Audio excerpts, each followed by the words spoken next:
So welcome to the fourth in a series of webinars on MaleSurvivor. I'm Friedman and a board member of MaleSurvivor along with Nathan LaChine, and our guest tonight is Dr. Kelli Palfy.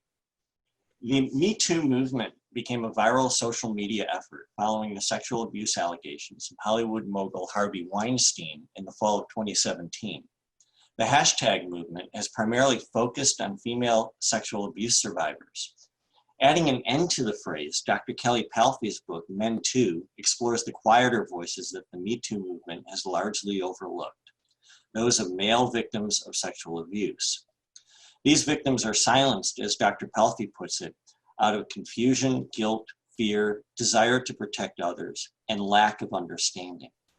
Dr. Palfy states that social conditioning and the definition of manhood in contemporary society not only discourages males from admitting they were victimized, but leaves many male victims to struggle to understand that what happened to them was in fact abuse. A practicing psychologist, Dr. Palfy's earlier career was in law enforcement, where she was an officer with the Royal Canadian Mounted Police. There, she was assigned to the Integrated Child Exploitation Unit and was soon doing undercover work, including posing as a potential offender in online chat rooms, where she says the experience opened her eyes to the magnitude of the problem. A warning to those listening that this conversation is a frank discussion of sexual abuse, which may not be appropriate for children, and it could be triggering for survivors. Dr. Palfy, welcome to this MaleSurvivor webinar. I have to say at the outset that I'm struck by the breadth of experience you have in the field of sexual abuse of children and male sexual abuse in particular, from law enforcement to clinical therapy. As a police officer, the focus is on the apprehension of offenders for prosecution, yet as a psychologist, I imagine that your primary focus is on the victim, although perhaps you've worked with some real or potential offenders as well. Can you tell me about the journey that led you from criminology to clinical work, and if your work as a Royal Canadian Mounted Police officer informs your approach to therapy? Absolutely, and thank you, Lee. It's an honor to be here. Thank you, Nathan, and hello to everybody watching. Yeah, so as you mentioned, I started in policing. Prior to becoming a police officer, I'd worked in corrections, and I remember wondering, why are there so many men in prison? I don't get this. You know, compared to women, why so many men? So that was sort of a question I never had answered. And then fast forward years later, when I was in my career working in the child exploitation unit, the RCMP was, sending me on training courses. And on one of these training courses, Sheldon Kennedy came and gave a private lecture to us. Now, he's a pro hockey player, one of the first to come forward. You're probably familiar with him, abused by Coach Graham James. And he wrote a book about it. But this was prior to his book release and all that stuff. So he came and talked to us privately about why he never said anything. And the things that he spoke about just broke my heart. And it left me with this profound awareness that there is really no room in society for men to be victims. And that, society has failed men in this area, that there are very few resources for men at the time. I wasn't aware of you guys at the time, and there's still not very many resources compared to what's out there for women. So that was sort of the beginning of my awareness. One thing that he spoke about was living this double life. He said, here I am on one hand a pro hockey player, and on the other hand I'm a victim. And at the time I was in the major crimes unit doing all this, in my mind, this really sexy position, right? And on top of my career, almost as high as I ever aspired to go. But yet I was being bullied. So he spoke about not wanting to report his abuse lest it end his career. And I felt the same way. I was like, I can't talk about my bullying because what if it could end my career, literally. So I felt like I got that tiny little piece of what he was talking about. And then, a few years later, fast forward, I did end up losing my career to PTSD and to the bullying that I experienced. I was really desperate to find something else to be passionate about. And one of my professors mentioned working at the BC Society for Male Survivors of Sexual Abuse. And it was like this tiny little light went on inside of me. I had clinical depression at that time. And it was like, wow, I remembered what Sheldon Kennedy said. And I was like, I could really get on board for this. I felt like I got that little piece, and I just I just became passionate about pursuing, you know, greater knowledge on the subject and sort of being an advocate for men. So that's how I got involved. And coming to the MaleSurvivor conference, I was there. I've been there 3 times. In the book, you mentioned that before you were a police officer, you were a corrections officer, and you did talk about the disproportionate number of men in the penal system who chose a life of crime and addiction, and came to recognize that they had not chosen it as much as succumbed to it. And I was really struck by that statement, in particular because it seems to draw that fine line between separating culpability from victimhood. And if that same fine line exists with male sexual abuse victims who suffer with similar conflicting feelings of guilt and resignation. Well, yeah, and I mean, absolutely, it's such a slippery slope here, right? I mean, sometimes victims are using alcohol and drugs to, you know, to mask their symptoms, to hide their symptoms from themselves. And then, you know, it's a slippery slope to support those habits. Sorry, Nathan, I'm not sure, or Lee, I'm not really sure what you mean by the relationship with the culpability there. Can you explain that? Maybe I can answer that better. Well, the feelings of guilt and the feelings that you sort of brought it on yourself versus really acknowledging that you were a victim. Absolutely, and that's instead of making it a choice, which sort of puts it all on yourself. Absolutely. Yeah. Okay. So I understand now, and yes, and that's exactly what I'm trying to talk about in my book, right? Is this idea of, I want male survivors to understand the process of grooming. I want them to understand just the absolute manipulative nature of sexual offenders and how they groom and lure their victims in, and, you know, how they were targeted from way earlier stage than when their abuse began, right? So that their abuse actually began a lot earlier than the physical aspect of it began, so that they can have compassion towards themselves, right? So that they can understand this was not a romance that you fell into, this was a predator's trap that you fell into. Yeah. You asked earlier, Lee, if I work with offenders. No, I haven't done any work with offenders. I work primarily with victims. Oh, one of our attendees is asking if you can tell us a little bit about the response to your book, especially from survivors or their families and other therapists. Yeah, so far the response has been fantastic. I'm hearing a lot, exactly what you just said to me before we started here, Nathan, which was that I went through this book so quickly. I'm hearing that people are enjoying the psychoeducational pieces, that it's in, I'm hearing mixed reviews about whether it's an easy read or whether it's a tough read. So possibly depending on whether you're a male survivor or not, maybe a big part of that. But yeah, the response has been really good. I've had people say I bought a copy for myself, I bought a copy for someone else. I've had a lot of support from my, you know, therapist environment. Well, it's amazing. One of the things that I really appreciate about how you wrote it is it very much allows me to kind of feel like I'm having that conversation with the men. And then having those reflective points in there where you was very beneficial for me. So I really appreciated that aspect of the book. Thank you. I mean, that's just kind of how I think. I always think that, you know, when we can understand things better, we can resolve them, right? Like you can have this conflict about the unknown part of whatever's going on for you, but when you can come to understand it, we can get over it. Mm-hmm. We had a question from one of the attendees, and so I'm just going to put this one out here. I never felt loved as a child. What are some of the best methods to instill that love in myself as an adult? I tend to get angry at my loved ones when I'm really only angry and disappointed with myself. Well, it's going to be, I personally think that we have to change the way we think about things, including ourselves. So establishing that self-compassion, like I mentioned earlier, I think knowledge is power. So, you know, educating yourself about how your abuse began, you know, rather than being mad at yourself, blaming yourself, was I willing, how could I be so stupid, that kind of thing, which I know is a common thing among victims. Creating that compassion to be able to say to yourself, okay, I didn't know then what I know now. I mean, I obviously am a big advocate of therapy, right? I think in order to get over things, you have to go through them, right? I don't think we can just hope that if I ignore it, it will go away. I think find yourself a trained trauma therapist and go through it. I mean, it's, you know, I think one of my favorite quotes in the world is, when we are forced to face our worst fears, we become fearless.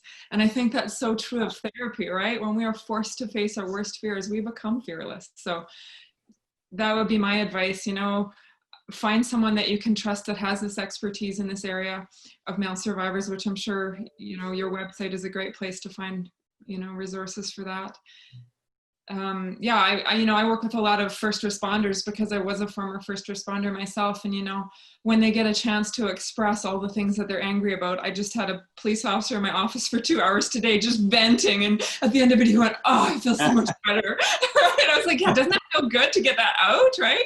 Because if we don't get it out, it just, it's like a balloon that fills up. Like as soon as there's a chance for any sort of amount of, it's like the balloon gets pricked and the whole balloon just pops, so like in the wrong spot. So we have to be able to vent our emotions in the appropriate way. Otherwise they kind of leak out in other areas, especially anger, right? Yeah. Anger is a very good masking emotion. Usually underneath anger is hurt and sadness. You mentioned something that resonated with me particularly, that in order to deal with something, you really have to go through it. And, you know, I found that true with death and mourning, grieving. And I also found it true in my own journey in survival from sexual abuse, where you have to actually, instead of running away from it, which in my case I was doing, you stop, you turn around, you look at it, and sometimes you have to just go back there. And so what you said really resonated. And you know, I know that not everybody's going to want to do this, because there's this idea that you have to relive everything you've been through, and that's not the case, right? But what you do really need to at least work on is, how is this impacting you now? In particular, what's the meaning you're making about your abuse, right? Like I mentioned earlier, a lot of times I find people judge themselves as if they knew then what they know now. So, you know, a lot of victims are offended against. 92% of most sexual abuse occurs by someone they family knows and loves, right? So emphasis on the word love. You loved this person before they abused you. So we have to be able to go back and have this sort of self-compassion for ourselves in that area, to understand, you know, how this whole abuse experience occurred, and to just be able to sort of be empathetic with yourself as far as your own response, that kind of thing, right? Yeah. We have another question from one of our guests here.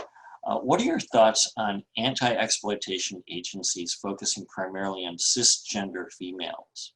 And how frequently do you think men are exploited? I'm sorry, I don't know what cisgender females mean. I think it would be cisgender, meaning same gender females. I think. Okay, so the question again, could you read it one more time? Yeah. Sorry. What are your thoughts on anti-exploitation agencies focusing primarily on cisgender females? Females who are born female, I guess, you know, female victims basically is how I interpret it. I could be wrong. But I think that what the question is asking is, what are your thoughts on anti-exploitation agencies focusing on women victims? And how frequent do you think men are exploited? Well, first off, I don't know a lot about these agencies. I'm not familiar with them, so I can't really comment on that. I think in theory, it sounds like a great idea, anything that's going to prevent. However, you know, I mean, I think it's really important that we do proper background checks on anybody that's going into any of these sort of careers. And, you know, I mean, that it always scares me if you have non-professionals working in these environments as well, right? But I mean, my only real comment would be that, yes, of course, we know that offenders target agencies where they have access to children. So yeah, I think it's wonderful if there's agencies out there that are going to try to prevent that. But, and, you know, I'm not familiar with any of them specifically. How often, what was the second part of that? How often are males victimized in these? Yeah, Exploited. Yeah, how often, I guess in a relative sense, are male victims exploited, I guess, compared to female victims?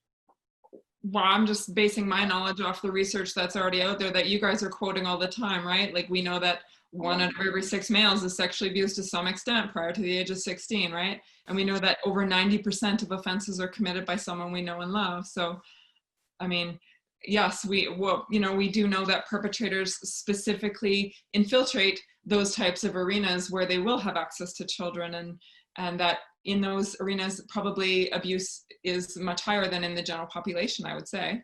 Yeah, case in point would be Boy Scouts, Yep. and of course Jerry Sandusky and the Second Mile. Mm-hmm. Yep. There's another question I'd like to ask you, Kelli. What kinds of cultural changes do you think really need to continue on that conversation? Because we really say, being a man, you have to be masculine. Men are always in charge of our bodies, are always in charge of what we do. What do you think where we should really kind of try to culturally have more sensitivity and being able to talk about it so men feel more comfortable to come forward of their sexual abuse? Oh my gosh, Nathan, there's so much to that, right? I think, first off, having those conversations, creating safe space for men to be able to talk about sexual abuse is what you guys are doing, and this is wonderful. We know that research shows that men don't typically talk about things that they don't hear other men talking about, so having those conversations is wonderful. I also think as women, we have a huge role. I'm used to be one of the worst offenders myself in terms of, let me clarify that, in terms of not allowing men to have emotions, right? Not abusing men, but not allowing men to have expression of emotion. I think that at least my own, experience would be that I think I probably used to fear that, if a man was vulnerable, showed emotions, that he wasn't going to be a man, which is so not true. I mean, God made men and women with all the same emotions. So, that's one of the beauties that I've experienced being a therapist, is being able to see men go through strong emotions and still be very strong men, right? So I think there's this misconception out there that if we as women allow boys and men to experience vulnerability, to be victims, that, that they're not going to be men. And we as women perpetrate this, this are part of the perpetration of this social belief, right? Of this societal belief that, men are stoic, men don't experience vulnerable emotions. They don't, they aren't impacted, right? Or this doesn't happen, that's ridiculous. We know that this happens to men, but even more importantly, it's happening to little boys, and we have to allow them to heal properly. We can't just throw a bandage on this wound when it needs surgery. Very true. And that's a kind of a great lead-in to another question that's being asked of you is, what are your hopes and dreams of kind of the legacy of your book?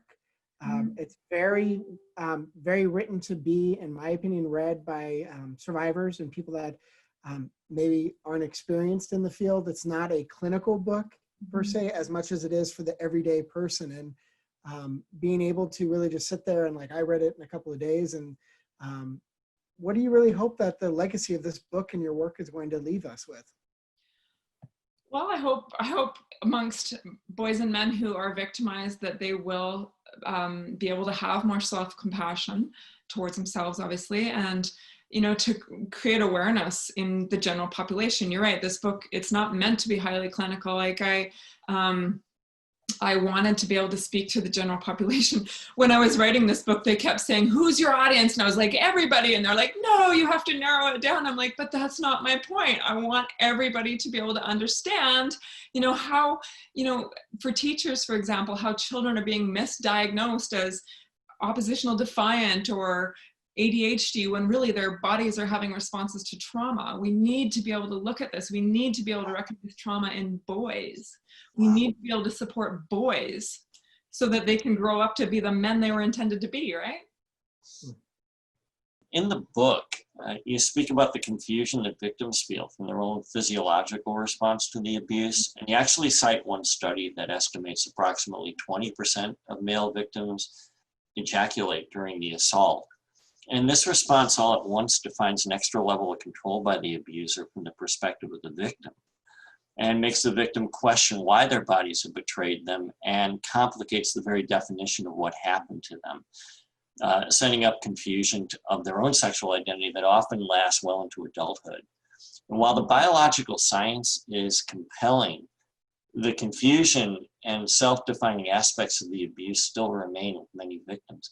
And so how do you break through that wall? Well, I believe knowledge is key, right? So we know that when you, and this is what I was trying to do in my book, was create the bigger picture, right? We know, okay, so we know 90% of abuse is perpetrated by someone you already know and love. So you've got this boy who's got feelings of a genuine affection towards what turns later to be their perpetrator. So they've got this, you know, trust established, this sense of safety.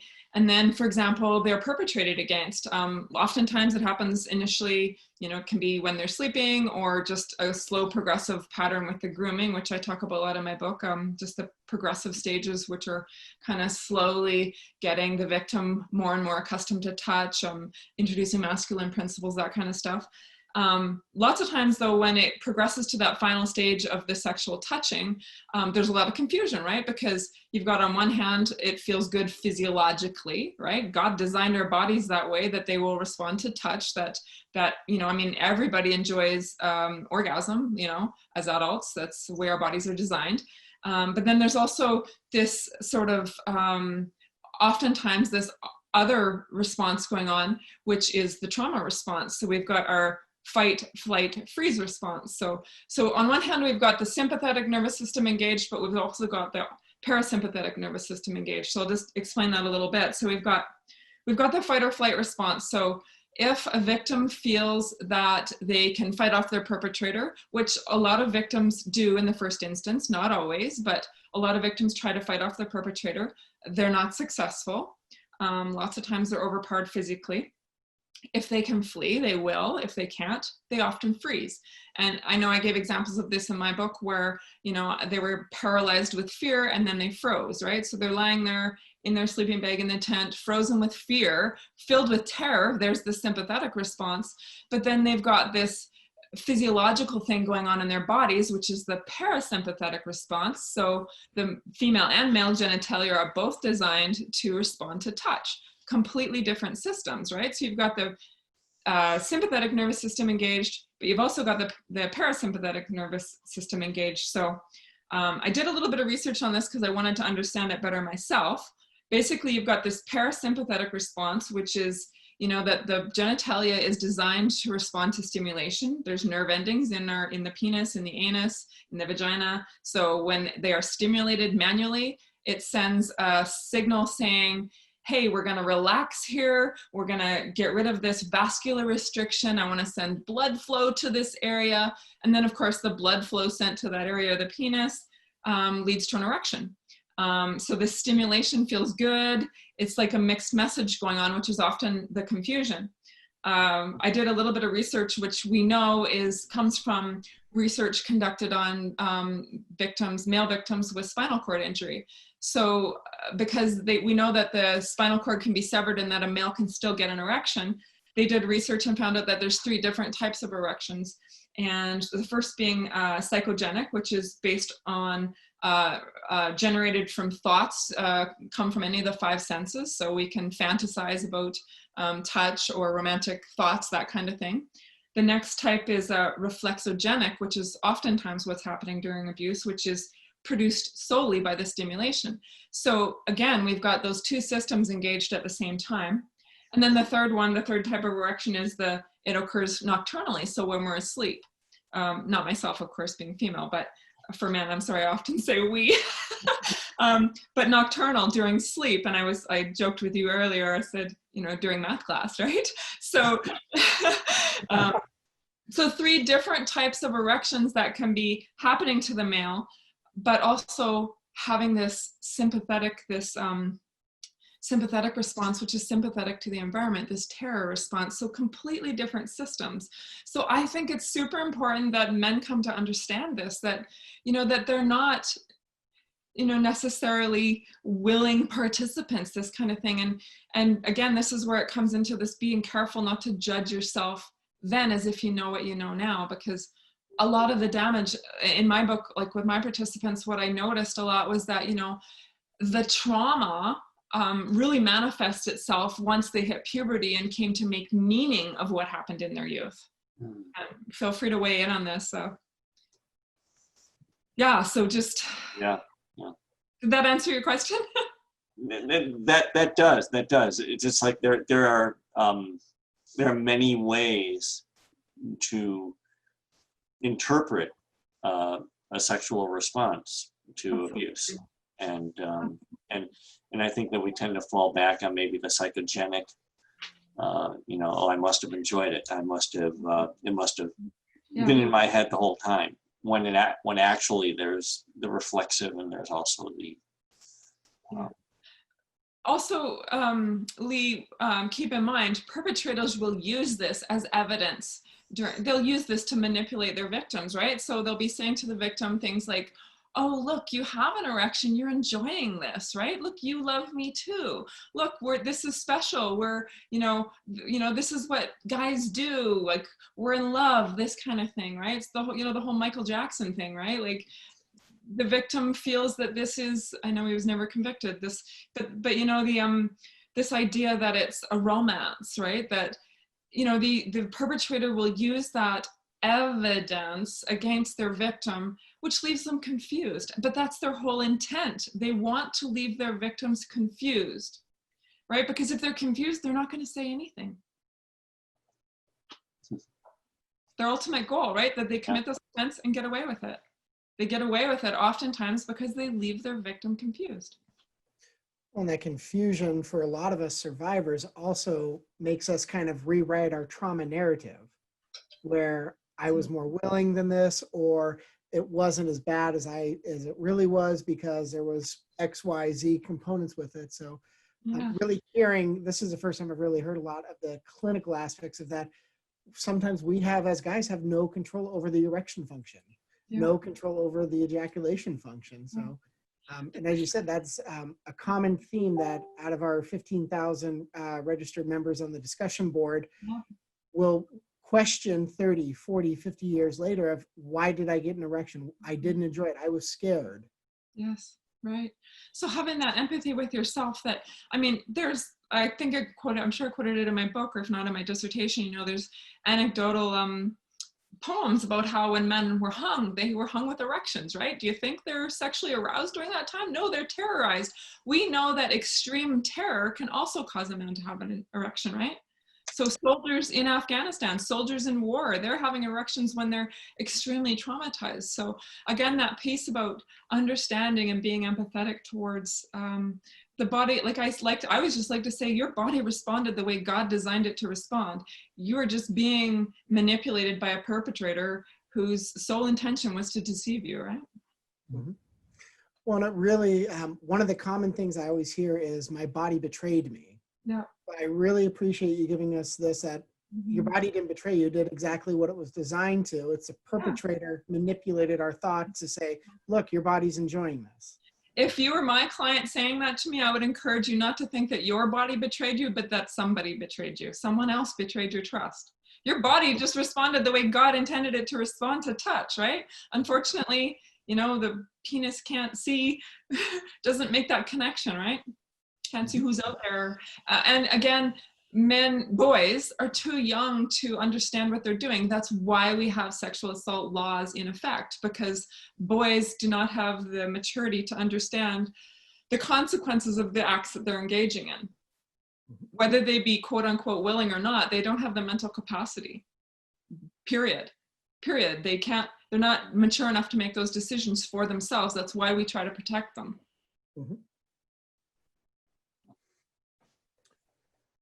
Well, one of the other things was there when you were researching and writing your book, did you have any surprises, or did the men that you were in the book, did they give you insights to things that you had never heard before, or things that really just kind of like, it's so simple, just like your verbiage of saying that my body didn't betray me, somebody betrayed me. That's so powerful.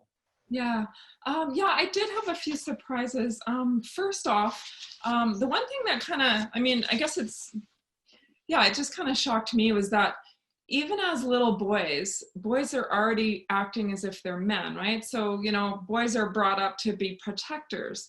even as little boys, they're oftentimes why they don't disclose is because they're protecting their families. They're protecting their parents from information they believe would be too hard for their parents to hear.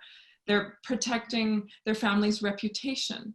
You know, dad was a minister. How could I tell him that somebody in his parish abused me? How could I let this be known, right? So that actually really surprised me, the extent at how often that happened, how often that was a theme.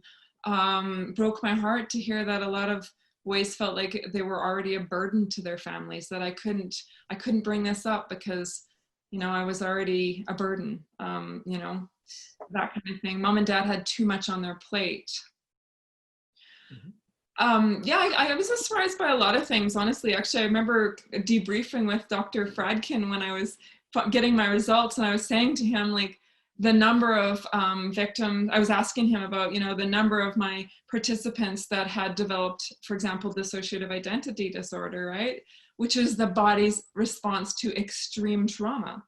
The number of my participants that had memory loss, which again is the body working the way God designed it to. Hey, that's too awful for you to handle. You couldn't handle that. Let's just bury that for a while till you're older and you're in a safer place. And then unfortunately, you're ready to deal with it, which is really yucky. But, you know, as a child, it would not be, you know, the child would not be physiologically, emotionally, mentally capable of dealing with the trauma. So there was one other thing that, yes, did surprise me, but it's escaped my mind. Well, I definitely appreciate you bringing back the repressing of the abuse, because that is a very common theme with survivors, as you know. And then as they're older, they feel they can start to connect with that, and you'll see aggression come out, drug or alcohol use, or other avoidance techniques. So that's a very, very common theme I see a lot of. Yeah, absolutely. Oftentimes when they get to that stage where they start to make meaning of what happened, where they start to understand that what occurred in their youth was sexual.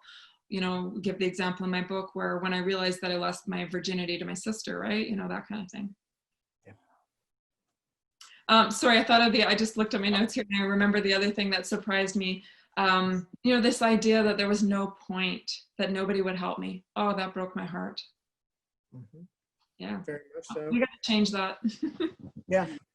So what issues are you aware of that male survivors are going through, really specifically right now with COVID-19 and the whole isolation and everything? Can you speak on some of that? Because this is just like historic times we are in. Yeah, I mean, you know, what comes to my mind is oftentimes, you know, victims are more isolated than ever before, right? I'm like, you know, my heart goes out to victims that might be like boys that might be trapped in houses with perpetrators right now. You know, sometimes their only safe time is when they're not in the house. So I guess my heart kind of breaks thinking about that.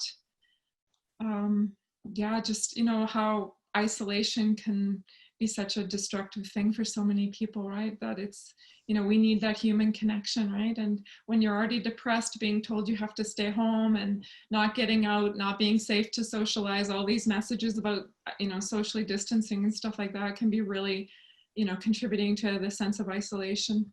So yeah. I understand too, I've heard that domestic sexual abuse and assault cases have increased with the stay at home. Yeah, homicides are up right now, really awful. Yeah. So is it, I have one question here I think is worth exploring. How crucial is it for survivors to forgive the abuser? And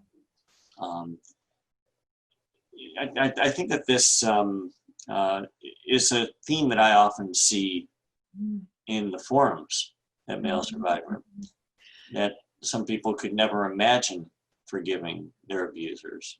Others can do it, and it just seems that they're sort of all over the map with that. And I'm just sort of wondering what your thoughts are on that.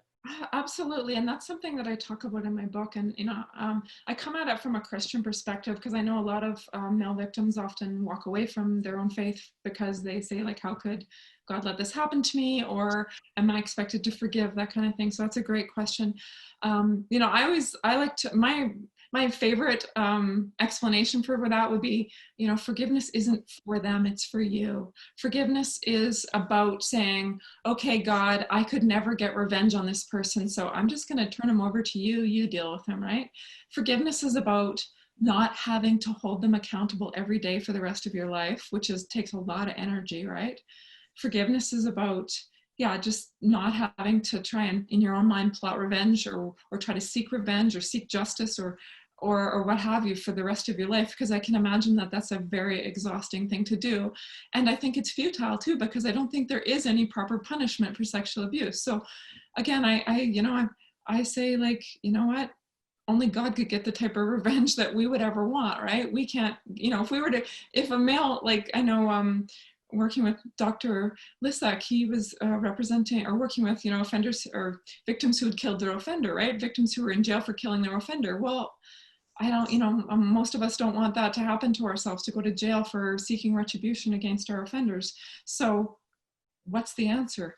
That's where I think this forgiveness piece comes in, is that, you know, forgiveness is for you. It's to set you free. It's meant to set you free. It's not meant to say what he did or what your offender did to you was okay. It's never going to be okay. It's meant to release you from that need to get revenge, right? To say, okay, God, you know what? I'm leaving it in your hands. You want revenge, you know, you're going to send them into hell, whatever it is you choose to do. It's on your plate. It's off my plate. I'm going to go live my life, and I'm going to let you get revenge, and I'm going to choose to, you know, try to get healthy. I always say the best revenge is get healthy, right? Get happy. So, I mean, that's how I approach forgiveness.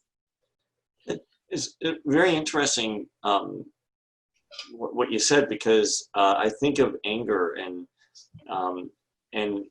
you know, having been through therapy myself, one of the issues that was brought to me was I have to get more in touch with my anger. I should have more anger. I always found that very interesting, because it wasn't my journey.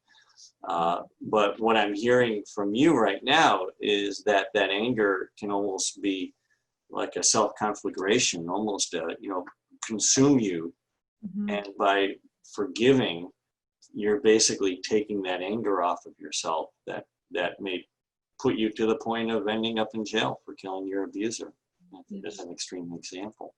Yeah, and then, you know, underneath anger is often a secondary emotion. Underneath anger is oftentimes hurt and sadness, right?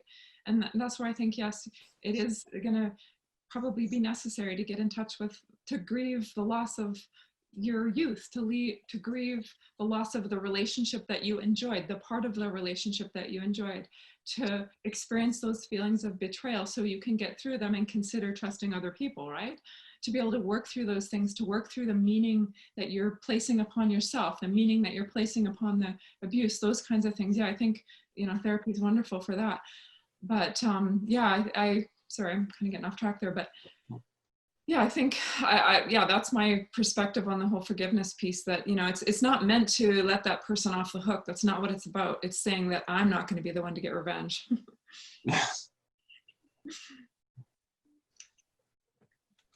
I hope that answers your question. No, it does.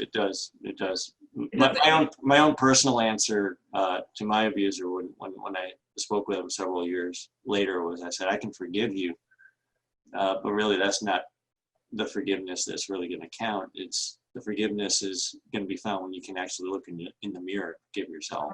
Yeah, absolutely. Yeah. Forgiveness is you choosing to not hold that over their head for the rest of their life and try to get revenge, because it's too draining on you. It takes up too much mental real estate in your head. What can you say about the failure of parents to adequately support their son after his abuse experience? And I think that this question probably has many tentacles to it, because there are a lot of failures of parents in this realm, and I think a lot of them, certainly not intentional, many of them, but I think that there is, it reminds me of a part of your book where you talk about grooming, and you talk about how the groomers not only are successful to groom their victims, but they groom the people who would protect the victim, such as a parent or both parents. a lot of them live like such an extreme double life, right? Like they are presenting, offenders are often, especially preferential child molesters, are presenting themselves in society as the type of person who would never do this to somebody, right? So they're the guy helping the old lady across the street. They're the one volunteering for the church board. They're the one buying groceries for the homeless people. They're the one volunteering, filling any sort of need that, you know, a parent might have. They come across as, you know, the most trustworthy, reliable person, but that's the facade, right? That's the mask they're wearing. That's the proverbial sheep or wolf in sheep clothing, right? So, yeah, I mean, you're right. They, like I mentioned in my book, they are grooming the parents. They're, you know, setting themselves up as to the parent as the least likely person to be hurtful to their children, right? So, I mean, it's horrible. It's secondary traumatization which is often the damage of which is often as bad or worse than the actual sexual abuse, to be betrayed again by your parents when you finally disclose, right? To be denied that support from your parent. Horrible, but you know, just that's the whole grooming process of the perpetrators, to win the affection of the parent first. Oftentimes why boys don't disclose because they think, oh my gosh, this guy, my parents just love this guy. They're never going to believe that he did this to me, right? And yeah, but yeah, failure, this is a big part of my goal too, is to create this awareness among adults that this happens. Like, you know, this idea that the perpetrator is going to be some creepy looking guy in a van with puppies and candies is ludicrous, right? Like, he is the guy who's trying to be, you know, the best of the best, right? Like, I mean, that idea gives us all comfort to think that we could recognize a perpetrator, but the truth is we can't. They don't have written on their forehead. They're not the stinky guy in the white van with the, you know, white muscle shirt and puppy, right? Like I just said, it's, you know, it's the guy who's trying to create this facade that I would never do this, or the cousin who's volunteering to babysit. I mean, the neighbor who's, you know, I just ran down the alley, my own alley, like a few days back and talked to some parents because I witnessed a teenage boy befriending their young boys. And I was like, are you kidding me? No, this is not on my watch. Wow. It's normal. It's not natural for a teenage boy to be befriending, you know, 6-year-old boy down the street. There's a reason for that. It's not healthy. Another question we had was, do you think in this day and age, it's harder for men of color or other diversity ethnic backgrounds to come forward and admit that they are survivors as well? Oh gosh, I'm sorry, I can't even speak to that. I have not done like cross-cultural studies, but I think, you know what, I think it's hard for any man of any race, any color. I think, you know, yeah, I don't even know, I'm sorry. I mean, you know, I would say my answer to that would probably be not to your organization. You guys know that, you know, that victims come in all races, all, you know, socioeconomic backgrounds, all walks of life, all ages, right? So, I mean, plug for you guys. I'm not sure. Well, I suppose like maybe there, you know, there might be some cultural mores that come into play, you know, and, you know, along racial or maybe religious lines. Yeah. That may be a big factor, that when you're raised in that situation, you have a whole set of rules that inform your ability to come out and say, hey, this is happening to me, or I better just shut up because I'm not a man. Totally a good point, Lee. I mean, you reminded me of one of the points I made in my book, that I'm being told by some of our soldiers coming back from Afghanistan, for example, that sexual abuse is very common in the Afghan population because, you know, boys are thought of as objects of pleasure, whereas ladies are thought of as baby makers. So I would say in an environment like that, yes, probably it would be much harder for them to come forward because, you know, possibly they're valued less. I'm not sure. Yeah, I mean, I know very little about what happens in other faiths, but I am kind of hearing twinklings of stories that it is very common. So I'm sorry, it's just not my area of expertise though. That just a side note, and I really don't want to dwell on this too much, but I think I know you're talking about, I think the Baka boys, I think, as I recall.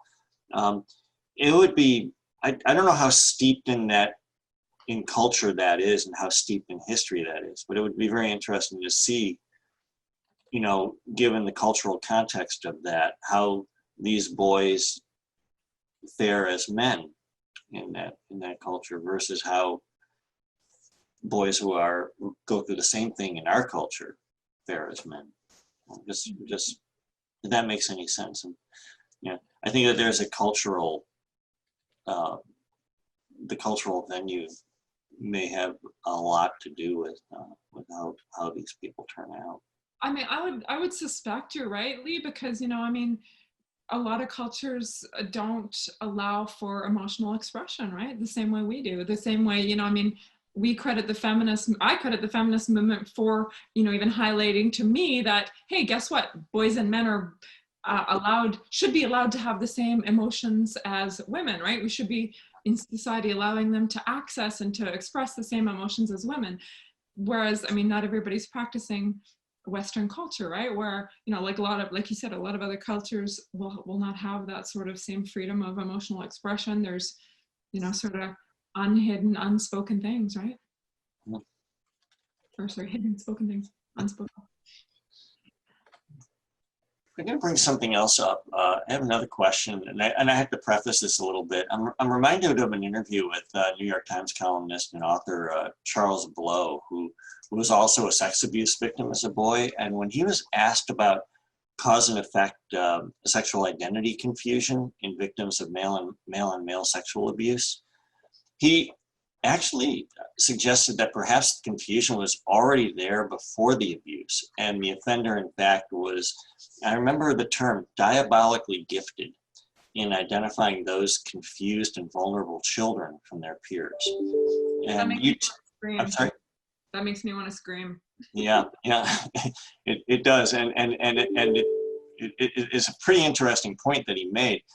You too actually said that offenders are thought to have a radar for children and can target the more vulnerable and easy targets in a process that you call progressive, sophisticated, and predatory, such that the deception is crafted in a way that the abuse is well underway before the victim recognizes he is being abused, if he ever does recognize it. Do you agree with the premise that some abusers have a particularly disturbing talent for this crime?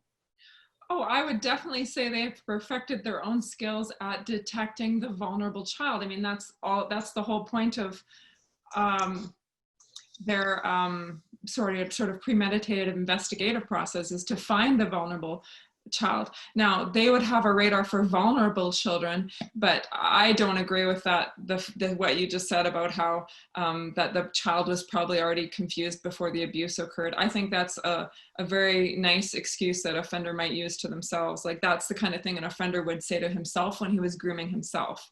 I don't buy that one bit. I encourage all of my male victims to go back and sit with, like, what was your sexual orientation prior to your abuse? For example, in my book, like, one of the boys said prior to his abuse, he had a girlfriend.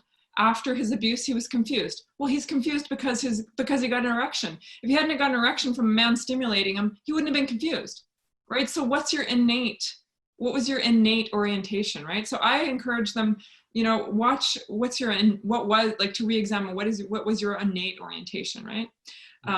Yeah, I think that's, to me, that's like I spoke about in my book, offenders have to groom themselves. So these are the kind of things they tell themselves. Oh, I'm teaching them. He liked this. He wanted this. That makes me mad. I'm sorry. It was very interesting hearing it from Mr. Blow, who actually wrote a book about it, and that was the way he came to terms with. At least that was the way he defined his own sexuality in the context of the abuse, is that he felt that he was already confused before the abuse began. But what child isn't confused about everything, right? I mean, yeah. Sure, okay, I can understand where he's coming from. Sorry, I maybe went on a tangent there, but I can understand. But I mean, children are children. They're confused about everything, right? Children look to adults for guidance and to be taught, right?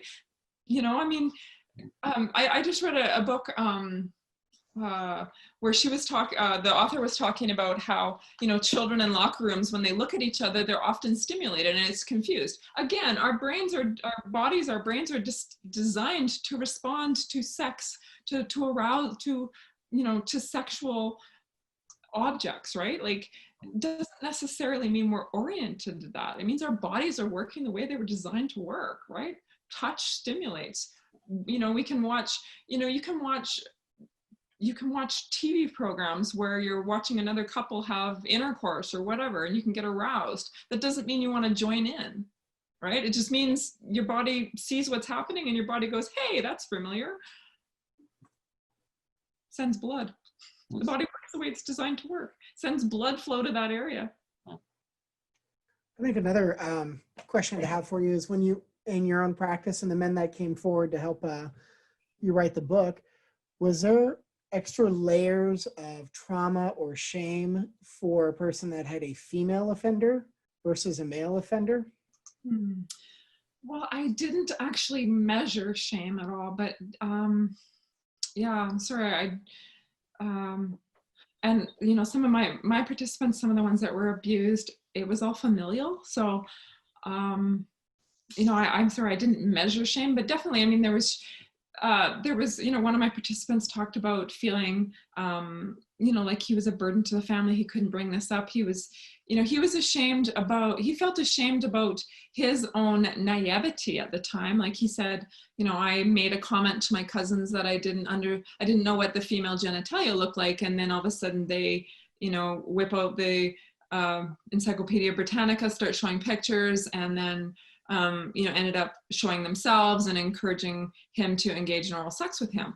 And, you know, he felt that he was partially responsible for what took place, which is so not true. I mean, a child should be able to say something, ask a question, and not be abused, right? So, I mean, he felt shame about that. But again, I would, if he was my client, I'd be encouraging him to let the shame belong to who it belongs to, right? The person who offended against you. Mm-hmm.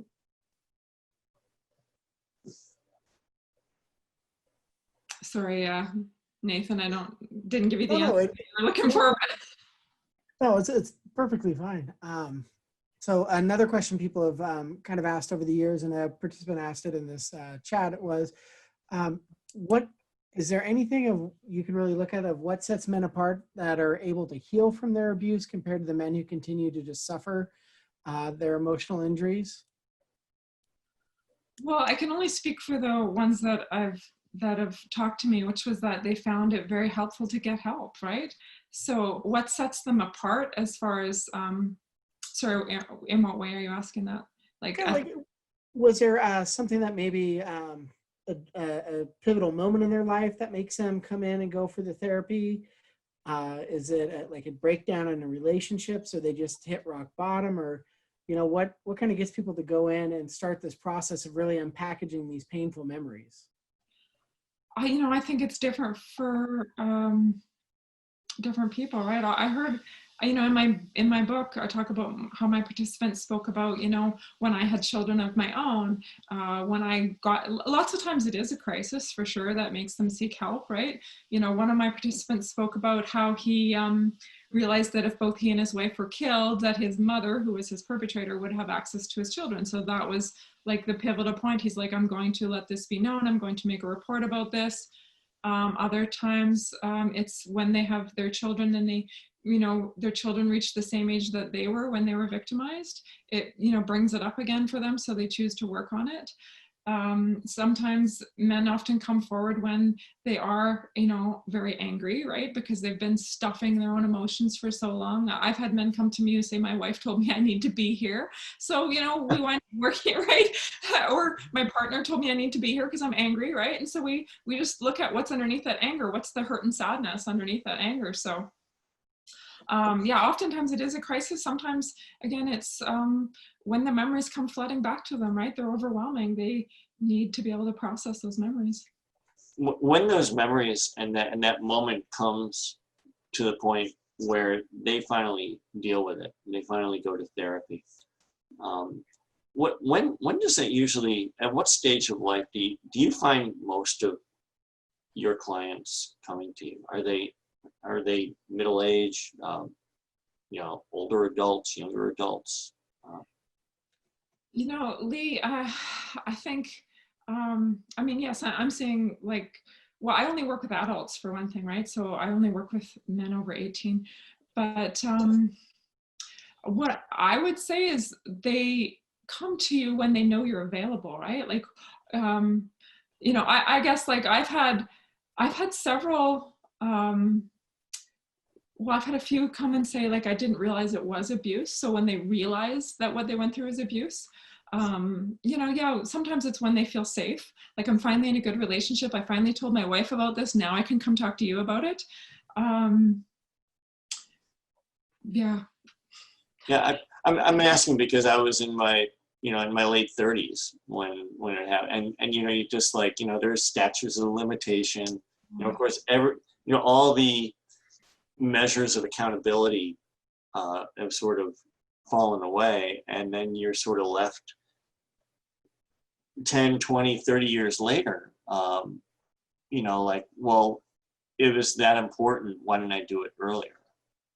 You know, and, I know that these are the questions that went through my mind, is just like, you know, just like, why now? You know, why didn't I handle this earlier? That breaks my heart. And that's one of the differences in our laws. In Canada, we don't have that same statute of limitations. So in Canada, you could go back and pursue someone for historical sexual assault. Yeah, like oftentimes it's because you feel strong enough to deal with it, right? Like you are in a safe place. You know, one of the sort of underlying themes that I don't even think I spoke to in my research or my book, but it's just this idea that, you know, not talking about it was how I held it together, because I thought I would just fall apart if I did speak about it, right? So, you know, this idea that because I'm kind of keeping the whole world at bay, and as long as I can keep putting my finger in all these little holes in the dike, everything's fine, which is a lot of work, I can imagine. So, I don't know, sorry, I lost my train of thought there. No. I keep seeing these little chats pop up and it's distracting.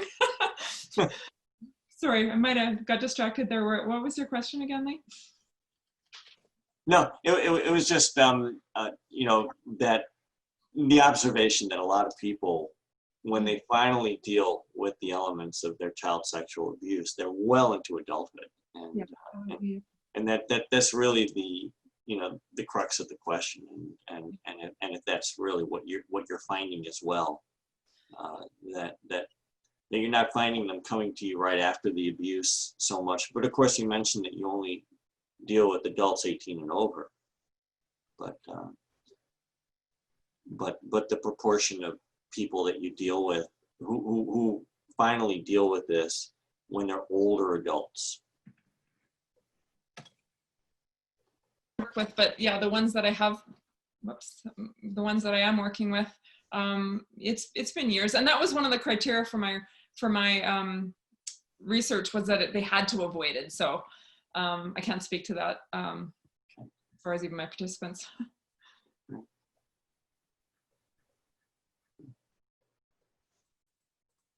Maybe Dr. Fradkin would probably have a much better perspective on that. He's been in the field for so much longer than I have.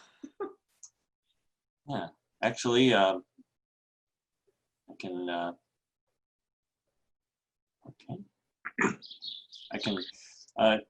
if it's okay, I can invite him to step up. If he wants to, yeah. He'd be able to probably have a more global perspective on that. I'm here. Remind me of the question. He was asking, at what stage in life are you seeing clients come in? Is it like immediately after, or do they typically wait a long time? Well, again, I mostly have seen adults in my career, but I would say it feels like people are coming sooner. Awesome. I think that our culture is creating much more permission because of MaleSurvivor and 1 in 6 and Men Healing.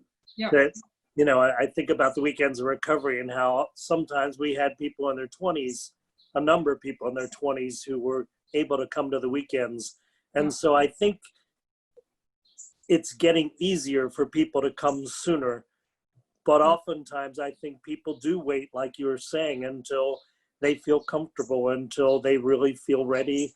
And sometimes it's a trigger, like you were saying, like having kids the same age, or, finally facing an addiction which is out of control. It's usually there's some failure in their life, some real struggle.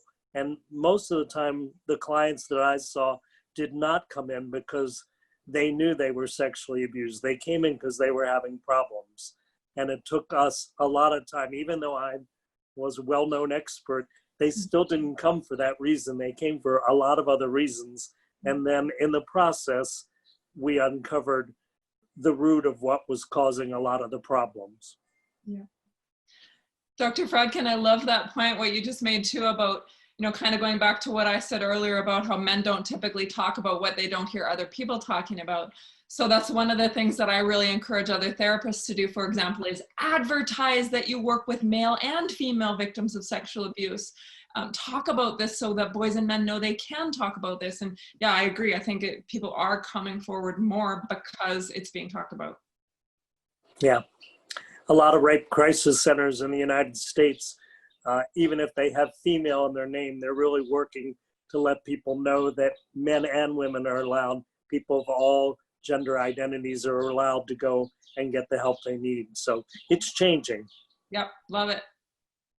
That particularly resonated with me, Dr. Fradkin, when you were talking about how these things come out when you sometimes see a therapist for another reason and don't even know that this is the underlying issue, and it sort of comes out in therapy. At least that's the way I understood it.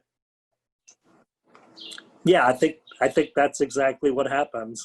And unfortunately, there are too many therapists who don't know to ask the right questions to get the person to be able to understand that. I mean, I worked with lots of clients who went to other therapists and they never talked about it because nobody ever asked them. And if you ask, if you're trained and trauma informed, then you know how to ask questions, and those clues come in my head and go, oh, this seems like there's something else going on. And I'm sure you've had that experience, Kelly. Absolutely. And, it made me think that one of the most common responses I get whenever I give a lecture to professionals is, wow, you've made me think differently about a client I'm already working with. Like, why wasn't I thinking this, right? Why wasn't I suspecting abuse, right? It's pretty amazing. So, do you have anything else, Nathan? No, I just really want to say, Kelly, thank you so much for joining us. And Howard, it is always fantastic to have you join us, my friend. Yeah. Thank you. Yeah, thank you for letting me pull you up on stage like that. Yeah, thank you. Okay, so Kelly, thank you. It's been a wonderful conversation. I learned a lot. Really learned a lot, and I think a lot of the attendees are going to walk away with a lot as well. We're going to have this webinar posted to the Survivor website and the YouTube channel. And I'm going to let Nathan take it from here if you had any closing remarks, and then Dr. Palfy. No, I really appreciate you coming in and spending an hour with us today, Kelly. I really appreciate the book. I appreciate that you specifically chose to keep it as open and broad for us in the general population and not make it a therapeutic, very clinical driven book. So very much recommended. I have it in my personal collection and I have your autograph on it, which I appreciate, Kelly. My pleasure. Thank you again for the opportunity.